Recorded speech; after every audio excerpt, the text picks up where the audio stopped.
My channel educational Panacea. My name is Bhanu Pratap. So जो आज मैं आपको टॉपिक कराने जा रहा हूं उसका नाम है डॉक्ट्रिन ऑफ इंडोर मैनेजमेंट। ये जो लास्ट वीडियो मैंने आपके साथ बनाई थी डॉक्ट्रिन ऑफ कंस्ट्रक्टिव नोटिस का, ये उस डॉक्ट्रिन का जस्ट अपोजिट है।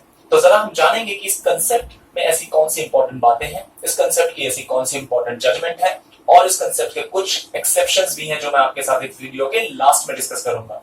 तो जरा शुरू करते हैं। डॉक्ट्रिन ऑफ इंडोर मैनेजमेंट ये कहता है कि जो आउटसाइडर्स हैं जो आपकी कंपनी के साथ डील कर रहे हैं, जैसे कि मैंने आपको लास्ट वीडियो में बताया था कि एमओए और एओए पब्लिक डॉक्यूमेंट है, तो वो तो आउटसाइडर्स के एक्सेस में होता है, उन डॉक्यूमेंट्स को आउटसाइडर्स पढ़ सकते हैं। बट कंपनी के अंदर क्या इंटरनल मैकेनिज्म चल रहा है, कंपनी के अंदर क्या इंटरनल अफेयर्स होते हैं, इसके बारे में आउटसाइडर कभी जान नहीं सकता। दैट मीन्स कि कंपनी के जो पब्लिक डॉक्यूमेंट्स है जिसका कोई भी एक्सेस ले सकता है, इसके बारे में तो आउटसाइडर जान जाएगा। तो उस केस में प्रोटेक्शन कंपनी को मिलती थी, जो मैंने आपको कंस्ट्रक्टिव नोटिस में बताया था। बट जो ये इंडोर मैनेजमेंट का कंसेप्ट है, ये इस चीज पे रिलाई करता है कि जो कंपनी का इंडोर मैनेजमेंट है, दैट मीन्स जो कंपनी के इंटरनल अफेयर्स हैं, उसके बारे में कभी भी आउटसाइडर अवेयर नहीं हो सकता। इसी वजह से इस डॉक्ट्रिन को हमने बनाया है to protect the outsider from whom, from the company. That means ये डॉक्ट्रिन का पर्पस ही यही है कि हमें आउटसाइडर को प्रोटेक्ट करना है। जो लास्ट डॉक्ट्रिन मैंने आपके साथ बनाई थी उसमें मैंने कंपनी को प्रोटेक्ट किया था। तो जरा आगे देखते हैं। ये कहता है कि outsiders are unaware of what, unaware of the internal machinery of the company. That means company के अंदर जो भी इंटरनल रेगुलेशंस होती हैं, इंटरनल अफेयर्स हो रहे हैं कंपनी के, जो भी ऐसे काम जो पब्लिक नहीं है, वो काम के बारे में कभी भी एक आउटसाइडर अवेयर नहीं हो सकता। तो अगर वो एक आउटसाइडर कंपनी के साथ किसी ट्रांजैक्शन में एंटर होता है तो उस इंटरनल अफेयर की जानकारी उसे नहीं है, और बाद में फ्यूचर में कभी भी उस इंटरनल मैटर से रिलेटेड कोई डिस्प्यूट अराइज होता है तो उसका टिकड़ा, दैट मींस उसके लिए लायबल कभी भी आउटसाइडर नहीं होगा। क्यों नहीं होगा? क्योंकि ये वाला जो डॉक्ट्रिन है उसे प्रोटेक्ट करेगा। तो अब मैं इस टॉपिक में आपको एक जजमेंट बताने जा रहा हूं, रॉयल ब्रिटिश बैंक वर्सेस टर्कवान। टर्कवान वाली जो जजमेंट है वो इसकी लैंडमार्क है। इसे, इस डॉक्ट्रिन को स्पेसिफिकली कुछ लोग टर्कवान रूल भी बोलते हैं। अगर आपके पेपर में सीधा 8 नंबर का क्वेश्चन आता है कि डिस्कस अबाउट द टर्कवान रूल, तो आपको ये वाला डॉक्ट्रिन लिखना है। तो जरा देखते हैं। अब मैं आपको इस चैप्टर का सबसे लैंडमार्क, इस टॉपिक का सबसे लैंडमार्क जजमेंट बताने जा रहा हूं, जिसका नाम है रॉयल ब्रिटिश बैंक वर्सेस टर्कवान। ये जजमेंट 1856 में इंग्लैंड में पास की गई। और ये जजमेंट क्यों इंपॉर्टेंट है उसका मैं आपको पूरा रीजन बताऊंगा, फैक्ट इशू के साथ हम डिस्कस करेंगे। तो जरा देखते हैं। तो ये कहता है कि डायरेक्टर्स ने, इस कंपनी के डायरेक्टर्स ने कुछ पैसा बोरो करा। किससे बोरो करा? प्लेंटिफ से बोरो करा। वो प्लेंटिफ कौन है? बैंक है वो प्लेंटिफ। दैट मींस कि एक कंपनी ने रॉयल ब्रिटिश बैंक से पैसा बोरो करा, डायरेक्टर्स ने पैसा बोरो करा। अब उस कंपनी का, जहां से बोरो करा डायरेक्टर ने, उस कंपनी का आर्टिकल से कहता था कि अगर डायरेक्टर्स को कोई भी अमाउंट एक आउटसाइडर से बोरो करना है तो उसके लिए रिजोल्यूशन पास कराना मैंडेटरी है। ये कंपनी के आर्टिकल्स में लिखा हुआ था। तो अब हुआ क्या कि रिजोल्यूशन पास नहीं हुआ। आप यहां पे देख सकते हैं कि आर्टिकल से stated that borrowing was allowed subject to passing of resolution, but no resolution was passed. That means कि बाकी के जो शेयर होल्डर्स हैं वो तो हंगामा करेंगे कि यार कंपनी क्यों होगी बाउंड बाय द लोन, क्योंकि डायरेक्टर्स ने तो अपनी मर्जी से कर दिया। बट कोर्ट का क्या जजमेंट है जरा देखते हैं। कोर्ट कहती है कि it would be an inference, that means हम ये मीनिंग निकालेंगे that directors have borrowed after passing the resolution, क्योंकि डायरेक्टर के पास पावर थी आफ्टर पासिंग द रिजोल्यूशन भी, बट पावर तो थी। तो कोर्ट ने कहा कि हम तो यही मीनिंग निकालेंगे कि डायरेक्टर ने अगर किसी आउटसाइडर से पैसा बोरो किया है तो वो जो पैसा बोरो किया वो प्रॉपरली ऑथराइज्ड है। पॉइंट नंबर 1, वो उसने पैसा बोरो किया है after passing the resolution in the company, जो आर्टिकल्स की डिमांड है। तो दैट मींस कि उस पर्टिकुलर बोरोड अमाउंट के लिए company will be held bound by the loan. That means कि इस पर्टिकुलर केस में आउटसाइडर को ये प्रोटेक्शन मिली कि इन केस डायरेक्टर ने without permission, without passing the resolution भी अमाउंट बोरो कर लिया, बट फिर भी कंपनी को हेल्ड किया गया किसके द्वारा? लोन के द्वारा। दैट मींस कि कंपनी को वो लोन पे करना पड़ेगा। तो इसीलिए टर्कवान का रूल बहुत ज्यादा इंपॉर्टेंट है। आप लोगों के पेपर में सीए, सीएस, बीकॉम, एलएलबी में ये डेफिनेटली आता है, चाहे नाम से आ जाए, चाहे डॉक्ट्रिन ऑफ इंडोर मैनेजमेंट के नाम से आ जाए। तो अब मैं इस टॉपिक का आपको एक्सेप्शन बताने जा रहा हूं कि कौन कौन से ऐसे केसेस हैं जिसमें आउटसाइडर को ये रूल एप्लीकेबल होते हुए भी प्रोटेक्शन नहीं मिलेगी। तो उन एक्सेप्शंस को जरा देखते हैं।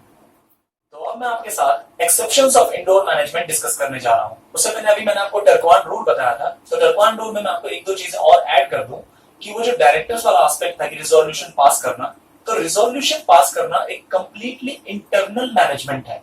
तो इसी वजह से आउटसाइडर्स को कोर्ट ने प्रोटेक्शन दी कि भैया इंटरनल मैनेजमेंट में क्या हो रहा है ये आउटसाइडर कैसे पता करेगा। तो इसीलिए आउटसाइडर ने जब लोन दिया डायरेक्टर्स को, तो उसको तो यही लगा कि रिजोल्यूशन पास करके हुआ होगा, क्योंकि उसने आर्टिकल्स पढ़ा था आउटसाइडर ने, और उसमें लिखा हुआ था कि डायरेक्टर्स जब भी बोरो करेंगे वो रिजोल्यूशन पास करके करेंगे।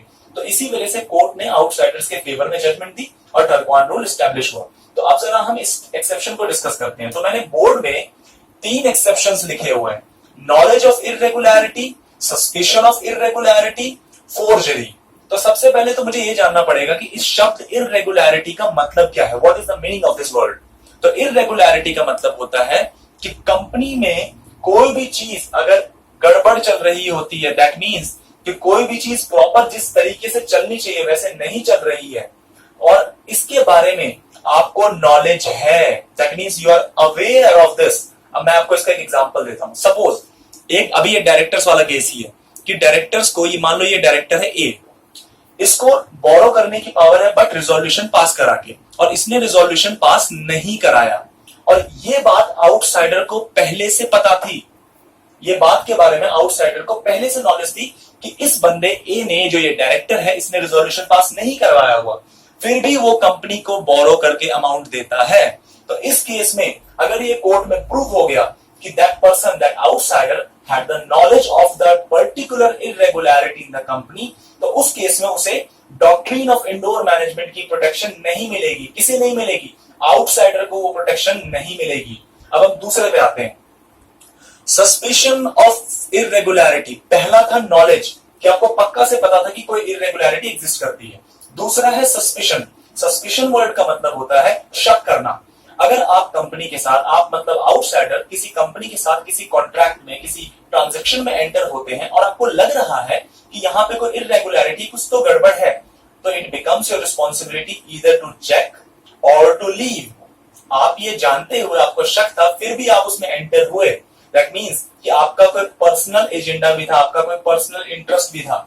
तो उस केस में आउटसाइडर को इंडोर मैनेजमेंट की प्रोटेक्शन कोड नहीं प्रोवाइड करेगा। तो पहला मैंने कहा नॉलेज ऑफ इर्रेगुलरिटी, दूसरा मैंने कहा सस्पिशन ऑफ इर्रेगुलरिटी।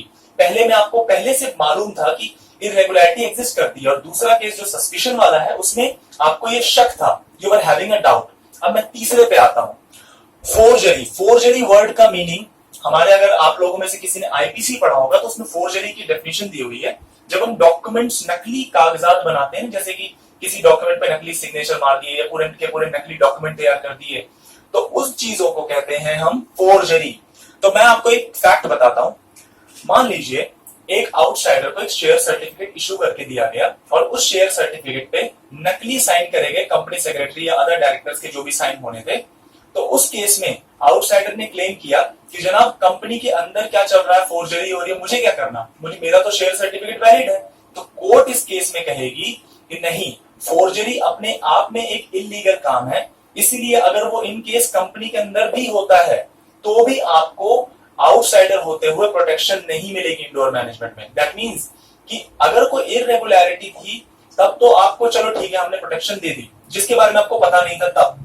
लेकिन अगर कोई फोर्जरी हो रही है, ऐसा कोई इलीगल काम हो रहा है कंपनी के अंदर, तो फिर आपको प्रोटेक्शन नहीं मिलेगी। भले ही कंपनी की गलती है बट फिर भी आपको प्रोटेक्शन नहीं मिलेगी। फोर्जरी के दूसरे एस्पेक्ट में मैं आता हूं कि इन केस वो आउटसाइडर ही कोई फोर्जरी करता है डॉक्यूमेंट्स की कंपनी के साथ, तो उस, और वो अगर कोर्ट में प्रूव हो गया, तो उस केस में भी डॉक्ट्रिन ऑफ इंडोर मैनेजमेंट में जो प्रोटेक्शन है जो आउटसाइडर को मिलती है वो उसे नहीं मिलेगी। तो ये कुछ 3 एक्सेप्शंस थे, नॉलेज, सस्पिशन एंड फोर्जरी। इसके अलावा जो मैं अगली वीडियोस बनाऊंगा कंपनी लॉ पे, वो मैं बहुत जल्दी बनाने वाला हूं, और मैं टैक्स पे वीडियो बनाने वाला हूं। तो अगर आपको मेरी ये वीडियो पसंद आई तो प्लीज इसे लाइक करें, शेयर करें, सब्सक्राइब करें, मेरा कमेंट बॉक्स में कमेंट करें। आप मेरी दूसरी वीडियोस भी देख सकते हैं कंपनी लॉ और टैक्स लॉस पे। और अभी लास्ट वीडियो मैंने काफी दिन पहले 15 दिन पहले बनाई थी, तो मैं उसके लिए माफी चाहता हूं कि मैंने काफी डिले कर दिया, बट अब मैं इस चीज को रेगुलर रखूंगा और टाइम टू टाइम आपको वीडियोस प्रोवाइड करते रहूंगा, जिससे आपकी और ज्यादा मदद होते रहे। तो thanks for being with me, thank you very much.